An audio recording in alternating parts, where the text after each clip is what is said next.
குரு Australia நேயர்கள் அனைவருக்கும் வணக்கம். 2026 ஜூன் மாசம் வந்து மேஷ ராசிக்கான இந்த மாதத்துக்கான மாத பலன். இது முக்கியமாக திருப்பம் கொண்ட மாதமாக இருக்கும் இந்த வருடத்துல. அதனால வந்து காணொலி வந்து முழுதா பாருங்க. முழுதா பார்க்கும்போது ஏதோ ஒரு விஷயம், எங்கேயோ ஒரு விஷயம் வந்து உங்களுக்கு இந்த மாதத்துக்கு மேஷ ராசிகள் தேவைப்படுற விஷயமா இருக்கலாம். அதனால ஒரு இதுமா டக்குன்னு கேட்டு ஸ்விப் பண்ணாத, முழுசா கேட்டீங்கன்னா அதோட பலன் முழுசா கிடைக்கும். ஒரு புத்தகம் கூட முழுசா படிச்சாதான் அது ஏதோ ஒரு விஷயம் எங்கேயோ ஒன்று அந்த புத்தகத்தின் முழு ஆற்றலை வந்து அந்த இடத்துல தேக்க வச்சிருக்கும். அது முழு படி அதே போலதான் ஒரு விஷயங்கள் முழுசா தொடங்கிட்டீங்கன்னா முழுசா கேட்டுருங்க. அது உங்களுக்கு பிடிக்குதோ பிடிக்கலையோ தொடங்கிட்டீங்கன்னா முழுசா, அது உங்க ராசிக்குன்னும் போது ஏதோ ஒரு விஷயம் உங்களுக்கு பிடிப்பட்டதாக இருக்கும். அதனால முழுதா கேளுங்க. இந்த அடிப்படையில பாத்தீங்கன்னா மேஷ ராசிக்கு வந்து முக்கியமான ஒரு திருப்பம் கொண்ட மாதம் தான் இந்த மாதம். ஜூன் 2ஆம் தேதி குரு பெயர்ச்சி வந்து ஒரு வருடமாக இருந்த குரு பகவான் வந்து உங்க ராசியிலிருந்து 3ஆம் இடத்துல மிதுனத்துல இருந்து 4ஆம் இடமான கடக ராசிக்கு உச்சமாக போகுது. அது உங்க ராசிக்கு ரொம்ப சிறப்புடைய பலன்களை கொடுப்பதாக இருக்கும். அந்த அடிப்படையில் வந்து ஜூன் 2ஆம் தேதி முக்கிய ஒரு வருஷத்துக்கான கிரக இடப்பெயர்ச்சியில குரு வந்து இந்த மாதத்துல வந்து டிரான்ஸ்பர் ஆகுது. அதுக்கப்புறம் பார்த்தீங்கன்னா ஜூன் 1ஆம் தேதி வரைக்கும் வந்து குருவுடன் இருந்த சுக்கிரன் வந்து ஜூன் 8ஆம் தேதி வந்து மிதுனத்திலிருந்து, அதாவது உங்க வீட்டுல இருந்து 3ஆம் இடத்துல 4ஆம் வீட்டுக்கு குருவுடன் இணைகின்றது. ஜூன் 8ஆம் தேதி சுக்கிரன். இந்த இருக்கிற கிரகங்கள் இந்த மாதத்துல என்ன தேதியில வந்து இடப்பெயர்வு ஆகின்றதை முதல்ல சொல்லிடுறேன். அப்புறம் பின்னாடி வந்து பலன்கள் சொல்கின்றேன். அது கொஞ்சம் கேளுங்க, கொஞ்சம் டைம் எடுத்துக்கொண்டு. ஏன்னா ஒரு மாத பலனும் போது ஒரு 10 நிமிஷத்துல சொல்லும் போது எல்லாத்தையும் நம்ம கவர் பண்ணி தான் ஆகணும். அதனால சுக்கிரன் 8ஆம் தேதி வந்து மிதுனத்திலிருந்து கடகத்துக்கு குருவுடன் சேர்கின்றது உங்க 4ஆம் இடத்திற்கு. அப்புறம் சூரியன் பாத்தீங்கன்னா ரிஷபத்துல, உங்க வீட்டுல இருந்து 2ஆம் இடத்துல ரிஷபத்துல இருந்தது. ஜூன் 15ஆம் தேதி உங்க 2ஆம் வீட்டுல இருந்து 3ஆம் வீட்டான மிதுனத்துக்கு செல்கின்றது. இதெல்லாம் டிரான்ஸ்பர் ஆகுது. இந்த நேரத்துல 5 கிரகங்கள் வந்து இந்த மாதத்துல உங்க ராசி கட்டத்துல கிரகங்கள் 5 கிரகங்கள் டிரான்ஸ்பர் ஆகுறதுனால இது முக்கியமான மாதமாக நம்ம எடுத்துக்கொள்ள வேண்டியதா இருக்கு. அதன் பிறகு பாத்தீங்கன்னா உங்க ராசி நாதனே செவ்வாயே வந்து இவ்வளவு நாளா வந்து உங்க வீட்டுல தான் இருந்தது. அது கரெக்டா பாத்தீங்கன்னா செவ்வாய்க்கிழமை 21ஆம் தேதி கரெக்டா வந்து மிதுன ராசிக்கு டிரான்ஸ்பர் ஆகுது. ரிஷபத்துல உங்க ராசியில இருந்து ஆட்சியில இருந்தது கரெக்டா 21ஆம் தேதி ரிஷபத்து உங்க 2ஆம் இடத்துக்கு இடப்பெயர் ஏற்படுகிறது. 21ஆம் தேதி உங்க ராசிநாதன் ஞாபகம் வச்சுங்க. ஏன்னா உங்க மேஷ ராசிக்குன்னு ஹவுஸ் ஓனர் இருப்பாங்களே, அது டிரான்ஸ்பர் ஆகும்போது உங்க ராசி கட்டத்திலேயே ஒரு விதமான சேஞ்சஸ் இருக்கும். அது நன்றாக உணரலாம். அது வந்து 21ஆம் தேதி. அதன் பிறகு பார்த்தீங்கன்னா மிதுனத்துல இருந்த புதன் வந்து 22ஆம் தேதி கடக ராசிக்கு இடப்பெயர் ஏற்படுகிறது. அப்போ கடகராசியில ஜூன் 2ஆம் தேதி வந்து உச்சகுரு வந்து கடகத்துக்கு போயிடுது. அதுக்கப்புறம் பாத்தீங்கன்னா ஜூன் 8ஆம் தேதி சுக்கிரன் போகுது. ஜூன் 15ஆம் தேதி சூரியன் டிரான்ஸ்பர் ஆகுது. ஜூன் 22ஆம் தேதி புதன். அப்போ கடகராசியில ஜூன் 22க்கு பிறகு 3 கிரகங்கள் இருக்கும். குருவும் இருக்கும், சுக்கிரன் இருக்கும், புதன் இருக்கும். அப்போ 3 கிரகங்கள் இருக்கும்போது உங்க 4ஆம் வீடு பத்தி தன்மை எப்படின்றது நம்ம தெரியப்படுத்தணும். இந்த அடிப்படையில முக்கிய 5 கிரகங்கள் வந்து இந்த மாதத்துல இடப்பெயர்வு ஏற்படுது. இதோடைய பலன்கள் எப்படி உங்களுக்கு கொடுக்கின்றதுதான் வந்து நம்ம சொல்லலாம். 2வது சனி வந்து உங்க 12ஆம் வீட்லயே இருக்கின்றது. கேது வந்து உங்க வீட்டுல இருந்து 5ஆம் வீட்டுல சிம்மத்துல தான் இருக்கு. அதுல எந்த சேஞ்சஸும் இல்லை. ஏன்னா வந்து 2 வருஷத்துக்கு ஒரு வாட்டி சனி மாறும், 1 வருஷத்துக்கு ஒரு வாட்டி ராகு பயிற்சி ஏற்படும். ராகு உங்க வீட்டுல இருந்து 11ஆம் இடம் கும்பத்துல தான் இருக்கு. இந்த கிரகங்கள்லாம் மாறாது. இந்த மாதமான கிரகங்கள் தான் அதுல முக்கியமா சேஞ்சஸ் ஆகும். அதனால ஒரு வருடத்துக்கு ஒரு வருஷத்துல ஒரு வாட்டி மாறுற குரு பயிற்சி வந்து இந்த மாதத்துல ரொம்ப சிறப்பான இதுதான். 2வது உங்களுக்கு வந்து 7வது வருட சனியான விரை சனி தொடர்கின்றது. ஜூன் 2ஆம் தேதி குரு பயிற்சி வந்து இடப்பெயர்வு ஏற்படுவது வந்து உங்க குரு வந்து உங்க வீட்டுல இருந்து 9ஆம் இடத்துக்கும் 12ஆம் வீட்டுக்கும் வந்து அதிபதியா இருக்கு. அது வந்து உங்க 3ஆம் வீட்டுல இருந்து 4ஆம் வீட்டு கோச்ச ரீதியாக இடப்பெயர்வு ஏற்படுவதனால அது வந்து 9ஆம் பார்வையாக உங்க 12ஆம் வீட்டையும் பார்க்குது, உங்க 8ஆம் வீட்டையும் பார்க்குது, உங்க 10ஆம் வீட்டையும் பார்க்குது, உங்க 8ஆம் வீட்டை பார்க்குது, உங்க 10ஆம் வீட்டையும் பார்க்குது, 12ஆம் வீட்டை பார்க்குது. அப்போ 8, 10, 12 இந்த இடங்கள்லாம் ரொம்ப சிறப்புடையதா இருக்கும். 12ஆம் வீட்டை குரு வந்து 9ஆம் பார்வையால பார்க்கறதுனால உங்களுக்கு இவ்வளவு நாளா இருந்த வீணான விரயமான செலவுகள், அது மருத்துவம் சார்ந்த செலவுகளா இருக்கலாம், ஒரு பொருள் வாங்குற ஒரு விதமான செலவுகளா இருக்கலாம். இந்த செலவுகளா வந்து அப்படியே வந்து எதிர்மறையா இருந்த செலவுகளா நேர்மறை செலவுகளா மாறும். அதாவது சொத்து வாங்குறது, வண்டி வாங்குறது, புதிய வந்து முதலீடு இன்வெஸ்ட் பண்றது, தொழில் சார்ந்த முதலுக்கு வந்து இன்வெஸ்ட் பண்றது, இப்படி வந்து சுப செலவுமா மாறும். திருமணம் சார்ந்த செலவுகள், இப்படி ஆலை வழிபாடு, தான தர்மம் பண்றது, இப்படி ஒரு சுப செலவுகளா மாறும். 4ஆம் இடம்ன்றது தாயாரின் உடல்நிலையை குறிக்கிறது. இப்ப உச்சகுருவா கடகத்துக்கு போறதுனால தாயாரின் உடல் இவ்வளவு நாளா தாயாரின் உடல் நோயுற்று இருந்திருந்தாலும், ஆரோக்கிய குறைபாடு இருந்தாலும், இல்ல நல்லா இருந்தா இன்னும் நல்லா இருப்பாங்க. தாயினுடைய மேம்படும். உங்களுக்குள்ள ஒரு மியூச்சுவலான தாய்க்கு உங்களுக்கு ஒரு அண்டர்ஸ்டாண்டிங் இருக்கும். மாமியார் வீட்டு தன்மையும் வந்து 4ஆம் வீட்டை குறிக்கிறது. மாமியார் வீட்டு உறவுலயும் வந்து மியூச்சுவலான ஒரு அண்டர்ஸ்டாண்டிங் இருக்கும். உங்க 8ஆம் இடத்தை வந்து குரு பார்க்கறதுனால உங்க ஆயுள் பலமும் அதிகரிக்கும். உங்களுக்கு வரும் ஏற்படுற இதெல்லாம் பிரச்சனை தீர்வதா இருக்கும். இன்சூரன்ஸ் சார்ந்த மெச்சூரிட்டி பணம் வராது இருந்தால் வரதுக்கான வாய்ப்பு இருக்கு. முயற்சி செய்தால் பூர்வீக சொத்து, உயிர் சாதன விஷயங்கள்லாம் வந்து உங்களுக்கு சாதகமா இருக்கும். குரு பார்வை வந்து 8ஆம் இடத்தை பார்க்கறதுனால, அதுக்கு அடுத்து வந்து 10ஆம் பார்வை பார்க்கறதுனால தொழில் சார்ந்த விஷயங்கள்ல வந்து அதிகரிக்கிறதா இருக்கும். இந்த குரு பயிற்சி வந்து பொதுவாக வந்து குடும்பம் சார்ந்த தொழில் சார்ந்த அமைப்பை தான் வந்து ஒரு பூஸ்ட் பண்ணி கொடுக்குது. அப்ப 10ஆம் இடத்தை பார்க்கும்பொழுது, அது 7ஆம் பார்வையா 10ஆம் இடத்தை பார்க்கும்போது இன்னும் உங்களுக்கு அது சிறப்பான தொழில் ரீதியான புதிய முயற்சிகள், சக ஊழியர்கள் ஒத்துழைப்பு, மேலதிகாரிகள் பாராட்டு இதெல்லாம் கிடைக்கும். பதவி உயர்வும் ஏற்படும். தொழில் ரீதியா நீங்க புதிய முதலீடுகள்லாம் வந்து திட்டமிட்டு இருந்து அதுக்கான முயற்சிகள்லாம் செய்யலாம். ஏன்னா உச்சகுருன்னும் போது ரொம்ப ஸ்ட்ராங்கா இருக்கும். சாதாரண ஆட்சியில் இருக்கிறதோட உச்சமா இருக்கும்போது பலம் பெற்றுதான் இருக்கும். வயசானவரை ஒருத்தர் முதலமைச்சரோட ஒரு யங்ஸ்டர் ஒருத்தர் முதலமைச்சரா இருந்தா இப்படி சுறுசுறுப்பா செயல்படுவார்ல, அதே போலதான் வந்து உச்சத்துல வர குரு பலன் அது மாதிரி இருக்கும். ரெண்டாவது 12ஆம் வீட இது பண்றதுனால உங்க ஜென்ம சனியுடைய தாக்கம் அதுதான் ரொம்ப முக்கியம். ஜென்ம சனின்றது சரி, 7 வர சனியில விரை சனியுடைய தாக்கம் ரொம்ப பெருசு. 7 வர சனியா பிரச்சனை. அது வந்து 9ஆம் பார்வை பார்க்க இந்த ஒரு வருஷத்துக்கு உங்களுக்கு ஒரு விதமான ப்ரொடெக்ட் இருக்கும்.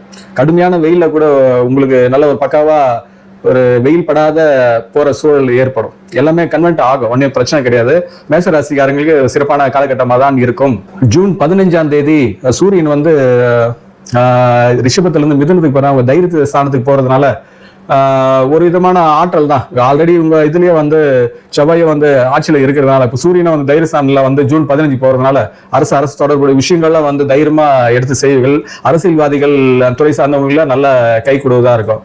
ஏன்னா புதன்ன்றது சூரியனுக்கு பிடித்த நட்பு வீடு தான். அது போகும்போது அது தைரியத்தை குறிக்கிறது, ஆளுமையை குறிக்கிறதுனா சூரியன் தானே, லீடர்ஷிப் தானே, இன்னும் அதிகமாக பவர்ஃபுல்லா இருக்கும் ஜூன் 15க்கு அப்புறம். அதை நல்லாவே நீங்க உணரலாம். சூரியன் ஒரு நெருப்பு கிரகம், செவ்வாயும் ஒரு நெருப்பு கிரகம், நல்ல ஒரு பவர்ஃபுல்லா தான் இருக்கும். ஜூன் 8ஆம் தேதி சுக்கிரன் வந்து மிதுனத்திலிருந்து கடகத்து குருவோட இணைகின்றது. ஜூன் 22ஆம் தேதி புதன் இணைக்கிறது. இந்த 2 கிரகமும் வந்து குருவோட இணைக்கிறது. இந்த 7 வந்த சனியினால தான் பெரிய அவசரப்பட்டிருப்பீங்க. தூக்கம் வராது, பெரிய தடை, தாமதம், வீணான செலவுகள், இதெல்லாம் வந்து இனி வரும் காலங்கள் ஒரு வருஷத்துக்கு ரொம்ப எல்லாமே மடை மாற்றப்படுறதா இருக்கும். ஓரளவுக்கு நல்ல தூக்கம் வருவதாக இருக்கும். எல்லா தூக்கம் வர சூழலை நீங்க ஏற்படுத்திக் கொள்வீர்கள். வெளிநாட்டு பயணங்கள்லாம் வந்து உங்களுக்கு சிறப்புடையதா இருக்கும். ஆன்மீக பயணங்கள்லாம் ஏற்படும். நற்சிந்தனைகள் உண்டாகும். பெரியவர்களின் ஆசைகள் கிடைக்கும். சந்திரனுடைய நிலை எப்படின்னா, ஒவ்வொரு நாளும் ஒவ்வொரு கிரக அடிப்படையில் போகும்போது தான் அந்த நாட்டுக்கான பலன் வந்து சந்திரனை அடிப்படையை கொண்டு சொல்றது. இந்த மாத பலனா சொல்லும் போது தேய்பிரையும் வளர்பிறையும் சந்திரன் வந்து 15 நாளுக்கு ஒரு வாட்டி டிரான்ஸ்ஃபர் ஆகும். அதனால வளர்பிறை காலத்துல பாத்தீங்கன்னா உங்களுடைய செயல், ஆற்றல், வேகம், ஏன்னா மேச ராசிங்கள ரொம்ப பவர்ஃபுல்லா இதுவா இருக்கும். இது தேய்பிரை காலத்தீங்கன்னா ஒரு ஸ்லோ டவுன்ல இருக்கும். அது ரெண்டாவது சந்திரன் வந்து விருச்சிகத்துல வரும்போது உங்களுக்கு 8ஆம் இடமாக இருக்கிறதுனால அன்றைய நாள் வந்து வளர்பிறையா இருந்தாலும் தேய்பிரையா இருந்தாலும் அது வந்து சந்திராஷ்டமம் தான். அன்றைய காலம் மட்டும், அந்த மாசத்துல 2 நாள் மட்டும் நீங்க கொஞ்சம் போதி மட்டும் மாலை வழிபாடு, தியான யோக மௌனமா கடந்து செல்வது, புதிய முதலீடுகள், புதிய முயற்சிகள் எல்லாத்தையும் தவிர்த்துருங்க. போதி மட்டும் இப்போ ஜூன் 15ஆம் தேதி இடப்பெயர்வு செவ்வாய் வந்து ரிஷபத்துக்கு வரும்போது போதி மட்டும் பேசுற பேச்சுல ரொம்ப அந்த இது டெம்பை கம்மி பண்ணிங்க. ஏன்னா தனம், குடும்பம், வாக்குஸ்தானத்திலேயே வந்து உங்க ராசி நான் செல்றதுனால அது குடும்பம் சார்ந்த விஷயங்களையும் வந்து உங்க பேச்சு ரொம்ப துடிப்பா வேகமா இருக்கும். அதனால அது சார்ந்த பிரச்சனைகள் வராமல் பார்த்துக் கொள்ளுங்கள். ரெண்டாவது 3ஆம் இடத்துலயும் வந்து சூரியன் இருக்கிறதுனால ரொம்ப லீடர்ஷிப்போட ரொம்ப கட்ஸ், சாதாரணமா கத்துறது கொஞ்சம் ஐட்டம்ல கத்துவீங்க. அதனால போதி மட்டும் அந்த இது தன்மையை புரிஞ்சு கொண்டீங்கன்னா ஓகே, நம்ம கிரகச்சாரம் அது மாதிரி இருக்கு, கொஞ்சம் அமைதி காக்கலான்றத செயல்படுத்துவீர்கள். உங்க ராசிநாதனே வந்து செவ்வாயில இருக்கிறதுனால அளவற்ற தைரியம், வேகம், ஆற்றல், எதையும் செஞ்சு முடிச்சிடலாம், பார்த்துக்கலாம், ஒரு கை பார்த்துக்கலான்ற சொல்லுவாங்க பாத்தீங்களா, அதெல்லாம் வந்து உங்களுக்கு நல்லா இருக்கு. ஏன்னா ஆட்சியில இருக்கு. ஆட்சியில் இருக்கும்போது ரொம்ப பவர்ஃபுல். எப்பவுமே நம்ம சொந்த வீட்டில் இருக்கும்போது நமக்கு சந்தோஷம், ஒரு பலம் தானே. அதே மாதிரி தான் கிரகங்களுக்கும். அதனால வந்து ஜூன் 21 வரைக்கும் அது மாதிரி இருக்கு. ஜூன் 22க்கு அப்புறம் 2ஆம் வீட்டுக்கு போகும்போது அது கொஞ்சம் அது ஆட்சியில் இருந்த பலத்தை இருக்காது. அதனால பேச்சில் மட்டும் கொஞ்சம் நிதானத்தை கடைபிடிங்க. தொழில் நிலையிலும் ஏற்ற முடியதா இருக்கும். ஏன்னா 11ல வந்து ராகு இருக்கு. அதாவது 11ல 3, 6, 11 இந்த இடத்துல வந்து ராகு இருந்தா சிறப்பு. ராகு வந்து நட்பு வீட்டில் தான் இருக்கு. அதனால தொழில் நிலையம் தன ரீதியாகவும் உங்களுக்கு ஏற்ற முடியதா இருக்கும். ஐடி செக்டர்களுக்குலாம் நல்லா இது திடீர் அதிர்ஷ்டம், திடீர் செலவுகளும் அதே மாதிரி உண்டாகும். மகரத்தை பார்ப்பதால் கணவன் மனைவி உறவு, காதல் கதை உறவு, நட்பு உறவு எல்லாம் சிறப்புடையதா இருக்கும். ஏன்னா குருவின் தன்மையை எடுத்துக்கணும். அதே நேரத்தில் தொழில் சார்ந்த இதுவும் வந்து சிறப்புடையதாக இருக்கும். புதியதாக வேலை தேடுவர்களுக்கு வேலை வாய்ப்புகள் உண்டாகும். புதிய முதலீடுகள், தொழில் சார்ந்த முதலீடுகள், வளர்ச்சி எல்லாம் ஏற்றக்கூடியதாக இருக்கும். ஏன்னா அந்த 10ஆம் இடத்த அதிபதியை வந்து 12ல இருக்கான். அந்த 12 வந்து குரு பார்க்கறதுனால அது தொழில் நிலையை வந்து ஏற்றத்தை ஏற்படுத்தி கொடுப்பதாக இருக்கும். அதனால உங்க 8ஆம் வீடும் சிறப்படையும், 10ஆம் வீடும் சிறப்படையும், உங்க 12ஆம் வீடும் சிறப்படையும் குரு பார்வையினால் ஜூன் 2க்கு பிறகு. இந்த சுக்கிரன் வந்து ஜூன் 8ஆம் தேதி சுக்கிரன் வந்து கடகத்துக்கு இடப்பெயர்வு ஏற்படுது. அப்போ வந்து பாத்தீங்கன்னா சுக்கிரன் வந்து இதோட கடகத்துல சேர்றதுனால 4ஆம் இடமா இருந்ததுனால வாகனங்கள் வந்து சேர்க்கை உண்டாகும். புதிய மண்மனை வீடு சார்ந்த விஷயங்கள்லாம் ஏற்படுவதா இருக்கும். புதன் வந்து ஜூன் 22க்கு இடப்பெயர்வு ஏற்படுது. அப்போ இன்னும் ரொம்ப சிறப்பான இதுதான். நல்ல மாணவர்கள் நல்ல படிப்பு நல்ல ஏற்படும். அறிவு ரீதியான ஒரு திங்கிங் இருக்கும். ஏன்னா சுக்கிரன் 8ஆம் தேதி சொல்லும் போதே பார்த்தீங்கன்னா சுக்கிரன் வந்து திக்பலமாக தான் செல்கின்றது. அதோடு சேர்ந்து சந்திரனும் சுக்கிரனோட சேரும் போது இன்னும் பவர்ஃபுல்லான மன ரீதியான வலிமை கொண்டு செயல்படுவீர்கள். சினிமா, கலைத்துறை சார்ந்த, இலக்கியத்துறை சார்ந்தவங்களுக்கு, எழுத்து பணி, அந்த ஊடகத்துறை சார்ந்தவங்கள நல்ல ஒரு காலகட்டமாக இருக்கும். தொழில்நுட்ப சார்ந்தவங்கள நல்ல ஒரு காலகட்டமாக இருக்கும். ரியல் எஸ்டேட்டு, கன்ஸ்ட்ரக்ஷன் தொழில் சார்ந்தவங்களுக்குலாம் நல்ல ஒரு அமைப்பு ரீதியாக வந்து ஜூன் 8க்கு பிறகு நல்லா ஏற்படுத்தி கொடுக்கும். விவசாய தொடர்புடையவர்கள், விவசாயிகள் வந்து நல்ல உற்பத்தி திறன் அதிகரிக்கும். இரண்டாவது 2 சுபகிரகங்கள் வந்து ஜூன் 8க்கு பிறகு இருக்கிறதுனால அந்த ஓவர் டோசேஜ், பால் பொங்கி வரும்போது ஆஃப் பண்ணிட்டா சரி, அது பொங்க விடும்போது என்ன ஆகுது, பொங்கி வருதுன்னு சொல்லி அப்படியே வேடிக்கை பார்த்துட்டு இருக்க முடியாதுல்ல. அது ஓவர் டோஸ் வராத ஓரளவுக்கு பார்த்துக்கொள்ளுங்க. அதாவது ஒரு இடம் வாங்கலாம், ஓகே, அது இன்வெஸ்ட் பண்ணலான்ற நேரத்தில் இன்னொரு அதை விட விலை கம்மியாக இன்னொரு இடம் வந்தது, சரி அதுக்கு அட்வான்ஸ் கொடுக்கலாம்னும் போது அங்கே பிரச்சனை ஆயிடும். அப்போ 2த்தையும் வாங்க முடியாதாயிரும். இப்படிதான் அது இதுவாகும், பிரச்சனை உண்டாகும். ஏன்னா 2 சுபகிரகங்கள் டாப்பர், 2 பேரும் ஒரே கிளாஸ் 2 டாப்பர் இருக்கு, ஆபத்து. அதனால வீட்டுல கூட குழந்தைங்க ரொம்ப சிரிச்சு ரொம்ப இதுவானா கூட பெரியவங்க சொல்லுவாங்க, ரொம்ப சிரிக்காத, கொஞ்ச நேரத்தில் அழுவாண்டு. அதே மாதிரி அதனால இந்த விஷயங்களை புரிஞ்சுக்கிட்டீங்கன்னா அதுக்கேற்ற மாதிரி நீங்க வந்து மட்டுப்படுத்திக்கலாம். அதான் ஜூன் 22க்கு பிறகு புதனும் வந்து கடகத்துல வர்றதுனால 4ஆம் இடம் வந்து வித்யாகாரனாக புதனை சொல்லுவாங்க. 4ஆம் இடத்துல சேரும் போது மாணவர்களின் கல்வி, ஆரோக்கியம் எல்லாமே சிறப்புற்று இருக்கும். 5ல வந்து கேது இருக்கிறதுனால ஒரு அறிவு ரீதியான ஒரு ஆன்மீக தேடல், படைப்பாட்ட சிந்தனையில ஒரு விதமான ஸ்லோ டவுன் இருக்கும். அது பெருசான பாதிப்பு இருக்காது. ஏன்னா வந்து ஜூன் 22 பிறகு வந்து புதனம் சேர்றதுனால உங்களுக்கு அறிவு ரீதியான முன்னேற்றம் ஏற்படும், ஒன்றும் பயம் கிடையாது. ஏன்னா 5ஆம் இடம்ன்றது காதல் சார்ந்த இதை குறிக்கும். அது கேது இருக்கிறதுனால உணர்ச்சி ரீதியான ஒரு தடங்கள், தாமதத்தை உண்டாக்குதான் இருக்கும். இருந்த அந்த குரு சுக்கிரனுடைய வரவுனால இதுவும் வந்து ஒரு விதமான சரி கட்டுப்படுவதாக இருக்கும். உடல் ஆரோக்கியத்தில் மட்டும் கொஞ்சம் கவனம் எடுத்துங்க. ஏன்னா ராசிலேயே பார்த்தீங்கன்னா ஜூன் 21 வரைக்கும் செவ்வாய் இருக்கும். அதனால் அடிக்கிற இப்போ வெயில் வர வைகாசி மாதம் வெயில் உடல் சூடு தான் அதிகப்படுத்தும். உங்களுக்கு ஏற்படுற கோபம் இதெல்லாம் வந்து உடலை பாதிக்கிறதா இருக்கும். அதனால் இப்போ நீராகாரம் சார்ந்த உணவுகளை எடுத்துக்கொள்ளுங்கள், போதிய தூக்கம் எடுத்துக்கொள்ளுங்கள், ஆன்மீக பயிற்சியான தியான யோகா செய்து வாருங்கள். இது மாதிரி குரு பார்வை உங்களுக்கு எந்த அளவுக்கு நன்மை ஏற்படுத்தி கொடுக்குதோ அதே போல பார்த்தீங்கன்னா சனி பார்வை சில தீமைகளையும் உண்டாக்கி கொடுக்கறதா இருக்கும். ஏன்னா சனி வந்து உங்க வீட்டுல இருந்து 2ஆம் வீட்டை இது வரைக்கும் சூரியனை பார்த்து கொண்டு இருக்கு. தனக்குள்ள வாக்குஸ்தானத்தை பார்த்து உங்க வாக்குல வந்து நீங்க சொல்ற விஷயங்கள் வந்து கேட்கறவங்க வேற மாதிரி புரிஞ்சுப்பாங்க. குடும்பத்துல ஒரு விதமா மந்தத்தனத்தை ஏற்படும். ஆல்ரெடி 7 வர சனி வர அது அடுத்து பாத்தீங்கன்னா 7ஆம் பார்வையை பார்க்குது உங்க வீட்டுல இருந்து பாத்தீங்கன்னா அது 6ஆம் இடம். கடன் பிரச்சனை, நோய்கள் இதெல்லாம் வந்து ஒரு விதமா தாமதம் கொண்டுதான் வெற்றி நோக்கி நகரும். கடுமையான உழைப்புக்கு பின்னுதான் வந்து உங்களுக்கு பலன் கிடைக்கதாக இருக்கும். அதுக்கப்புறம் பாத்தீங்கன்னா 10ஆம் இடத்தை பார்க்கின்றது சனி வந்து 10ஆம் இடத்தை உங்களுடைய ராசியிலிருந்து 9ஆம் இடத்தை பார்ப்பதனால தந்தையுடைய உடல் நலத்திலேயே கொஞ்சம் கவனம் எடுத்துங்கள். தந்தை வழி சார்ந்த உறவினர்களையும் வந்து சில கருத்து வேறுபாடு வராமல் பார்த்துக் கொள்ளுங்கள். இதுதான் சனின்றது ஒரு விதம் மந்தத்தன சோறுத்தனத்தை கொடுக்கும்.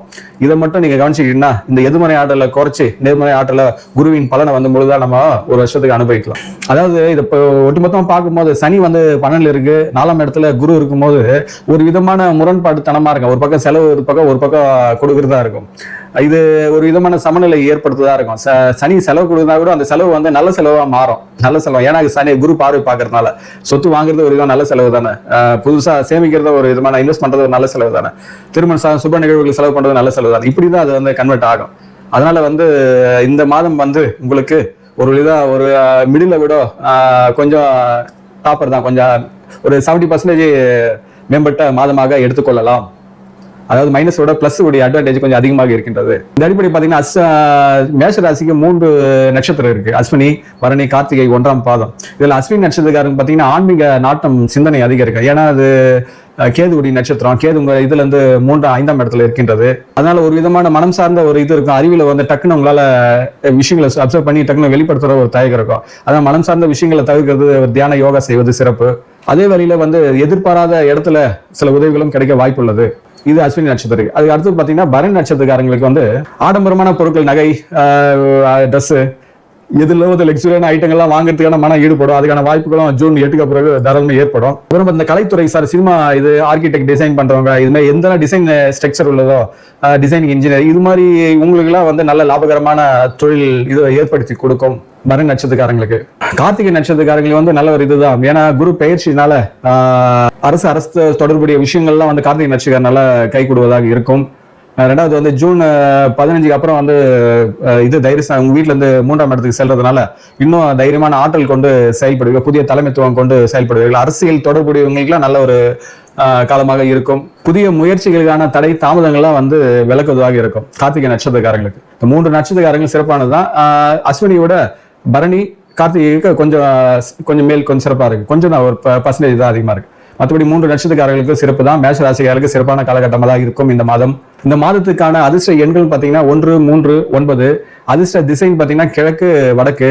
அதிர்ஷ்ட நிறம் பார்த்தீங்கன்னா அடர் சிவப்பு மற்றும் மஞ்சள். இந்த இதெல்லாம் வந்து உங்களுக்கு இந்த மாதத்துல நீங்க 1ஆம் தேதியில நீங்க செய்யற காரியம் சிறப்பா இருக்கும். 3ஆம் தேதி, 9ஆம் தேதி, இல்லைன்னா வந்து 17ஆம் தேதி, ஏன்னா 1+7 வந்து 9 வருது. இது மாதிரியான நாட்கள்லாம் உங்களுக்கு சிறப்புடையதா இருக்கும். அதுவும் செவ்வாய் ஓர நேரத்துல நீங்க எடுக்கிற முயற்சிகள்லாம் வெற்றி அடைவதாக இருக்கும். இந்த அஸ்வினி நட்சத்திரக்காரங்க வந்து செவ்வாய்க்கிழமைனா முருகப்பெருமானுக்கு, துர்கை அம்மனுக்கு வந்து ராகு காலத்துல வந்து நெய் தீபம் ஏற்றி வணங்குவது சிறப்பு. பரணி நட்சத்திரக்காரங்க வந்து சுக்கிரனின் அம்சம் பெற்றவங்க, அதனால பெருமாள் வழிபடுவது, மகாலட்சுமி வழிபடுவது சிறப்பாக இருக்கும். கார்த்திகை நட்சத்திரக்காரங்க வந்து சூரியன் அம்சம் பொருந்தினால தினமும் வந்து சூரிய நமஸ்காரம் செய்வது நல்லது.